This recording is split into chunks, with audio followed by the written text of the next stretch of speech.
चातुर्मास्य एक व्रत है जो हमारे यहाँ प्राचीन काल से हमारे संत महात्मा इसका अनुष्ठान करते आए हैं और उसी का अनुष्ठान इस वर्ष लाड़ी के पावन धरा पर हो रहा है।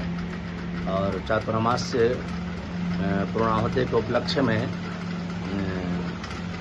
आश्विन शुक्ल पक्ष एकादशी तदनुसार 3/10/2025 से यज्ञ का शुभारंभ है जलाहरण के साथ। श्री स्वामी रंगनाथाचार्य जी महाराज ने कहा कि यज्ञ परम धर्म है। सृष्टि के आदिकाल में भगवान ने ब्रह्मा को यज्ञ करने का ही आदेश दिया था और ब्रह्मा ने ऋषियों को यज्ञ का उपदेश दिया और फिर ऋषियों ने यज्ञ के माध्यम से सभी प्रकार के भौतिक और दैविक संपदा को प्राप्त किया।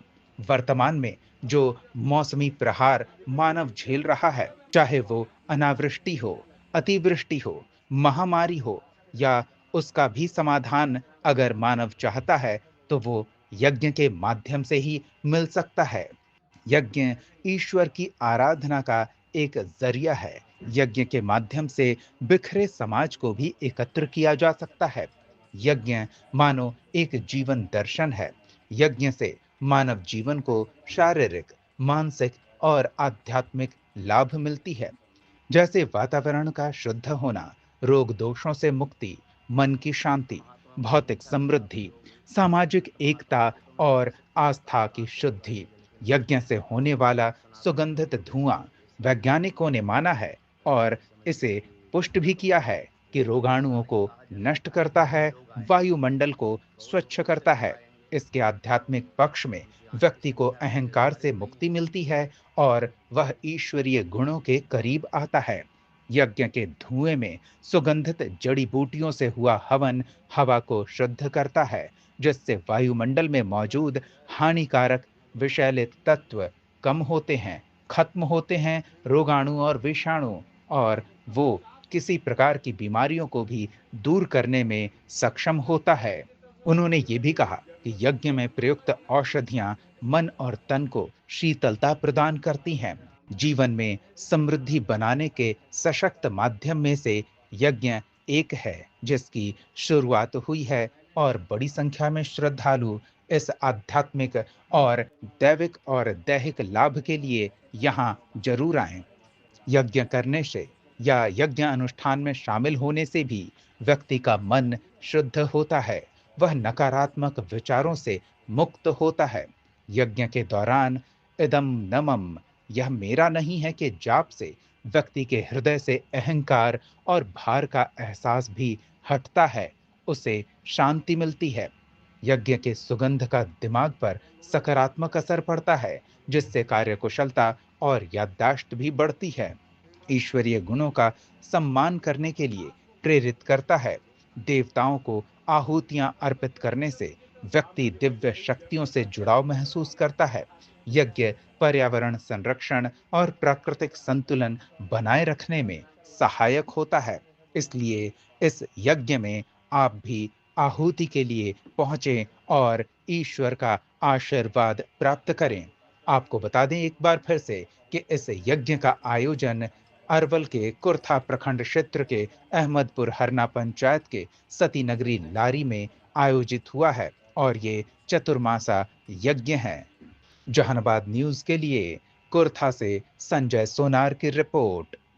यज्ञ जो है एक भगवत आराधना की विधा है और आज जो आप देख रहे हैं अनावृष्टि, अतिवृष्टि, अकाल, दुष्काल, महामारी, ये सब का समाधान हमारे यहाँ यज्ञ में निहित है। यज्ञात् भवते पर्जन्यः पर्जन्याद न संभवः। गीता में भगवान ने कहा कि यज्ञ से पर्जन्य देवता प्रसन्न होते हैं और जब पर्जन्य देवता प्रसन्न होते हैं तो वर्षा होती है और वर्षा होती है तब अन्न उपजता है। तो यज्ञ जो है सभी समस्याओं का समाधान है। यज्ञ से लाभ क्या है? यज्ञ जो है लाभ तो मैंने बताया है कि यज्ञ से वर्षा भी होती है और यज्ञ जो शब्द है वो जो शब्द जो बना है यज धातु से बनना है और यज जो धातु है उसका 3 अर्थों में प्रयोग होता है, देव पूजा, संगतिकरण और दान।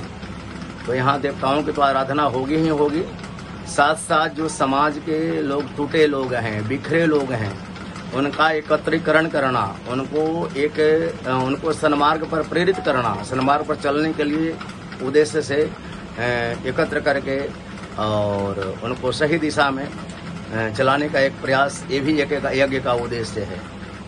आप समाज को क्या कहना चाहेंगे? समाज को मैं वर्तमान में कहना चाहूँगा कि आज जो मेरा सनातन धर्म है, सनातन धर्म पर चारों ओर से हमला हो रहा है। विशेष करके भारत में धर्मांतरण हो रहा है, ईसाई बन रहे हैं, मुस्लिम बन रहे हैं। तो हम सनातनियों को अपने धर्म में निष्ठा रखनी चाहिए और सनातन धर्म से कोई बड़ा धर्म नहीं है और इससे कोई अच्छा धर्म नहीं है, इसलिए सबों को धर्मनिष्ठ होना चाहिए। और कब पूरा होता है? चातुर्मास एक व्रत है जो हमारे यहाँ प्राचीन काल से हमारे संत महात्मा इसका अनुष्ठान करते आए हैं और उसी का अनुष्ठान इस वर्ष लारी के पावन धरा पर हो रहा है। और चातुर्मास से पूर्णाहुति के उपलक्ष्य में आश्विन शुक्ल पक्ष एकादशी तदनुसार 3/10/2025 से यज्ञ का शुभारंभ है जलाहरण के साथ, जो 7 तारीख तक यज्ञ चलेगा, आश्विन पूर्णिमा तक। भंडारा 7 तारीख को बहुत सारे कार्यक्रम इसमें चलते रहेंगे। यज्ञ में होम चलेगा, प्रवचन चलेगा, संत महात्माओं का आगमन होगा, संत सम्मेलन होगा, रासलीला है, रामलीला है, सांस्कृतिक कार्यक्रम है और भंडारा तो निरंतर ही चलता रहेगा। कितने लोगों के उम्मीद है यहाँ पर? संभावित संत महात्माओं की संख्या तो काफ़ी होगी। संत महात्माओं की तो मैं बता सकता हूँ कहाँ से लोग आएंगे, लेकिन अब सनातनी लोग जुटेंगे। सनातनियों का एक समझिए कि जमघट होगा। इसमें ऐसा नहीं कहा जा सकता है कि इतने लोग आएंगे, बहुत दूर दूर से लोग आएंगे और उनकी आने की संख्या कोई निर्धारित नहीं है।